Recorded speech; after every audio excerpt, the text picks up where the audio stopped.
Here's an aerosol tanker that was followed by another aircraft, either on a training mission or if this was a FedEx pilot or something, but he took videos from the cockpit. What's interesting here is the tanker crosses yet another aerosol layer that was sprayed below, and he makes this characteristic X in the sky. So here we have a pilot with a video camera on, encounters one chemtrail tanker. You can tell because there's no separation between the engine and the beginning of the persistent contrail. And he goes along for a while, and then he encounters yet another one that's dropping aerosols right alongside of him at a higher altitude. Then the pilot descends to a new flight level, and a third aerosol tanker shows up.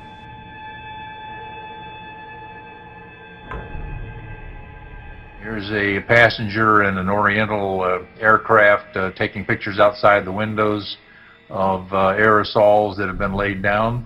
Here's a montage of stills that have been taken over a period of time, and somebody's put them together to show the variety of these aerosols in the sky. These are aluminized for the most part. Every time we measure them, they have aluminum particles in them. This is Alzheimer's in the making, in some people's opinion. And here they are, and the diversity is not just in the United States, Canada, South America, as far down as Patagonia. We see them by MODIS satellite in polar region, in Europe, and the EU is being very heavily sprayed, even over Israel, in the Middle East, Afghanistan, in the fighting area over there, and now even in China. We never used to see them in China before, but now this is global.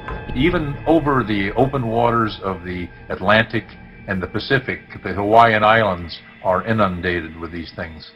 So there you have it. They're spraying us.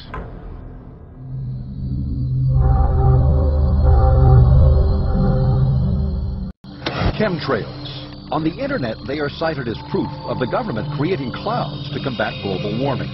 You know, maybe I'm putting a particle into the atmosphere because I'm trying to make money, or maybe I'm putting a particle into the atmosphere because I'm engaging in scientific research and trying to understand cloud physics, or maybe I'm putting this particle into the atmosphere because I'm trying to make it rain.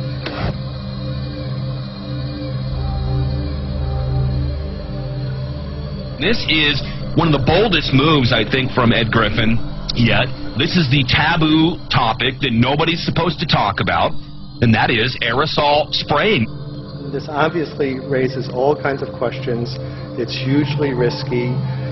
It will likely negatively impact some people, but we might find ourselves in a situation where those risks seem worth taking.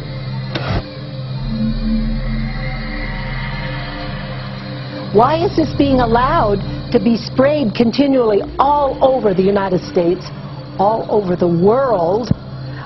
Who is paying for this? Here for the first time we have this scientific proof that we are being spread. We are being spread, and it's incredible and it's hard to believe, but we are being spread. I think it's high noon to bring this to the public. You're not an expert, but you're a concerned citizen who said, wait a second, I want to, yeah, you're doing the research, and that's what we need to do as Americans, and say, you know what, I want to know what's going on. I want to know what the FDA is doing to my food. I want to know what the government's doing with my air, my water, and the soil. And, you know, it's just great what you're doing, and I just, my kudos to you for bringing light to this subject.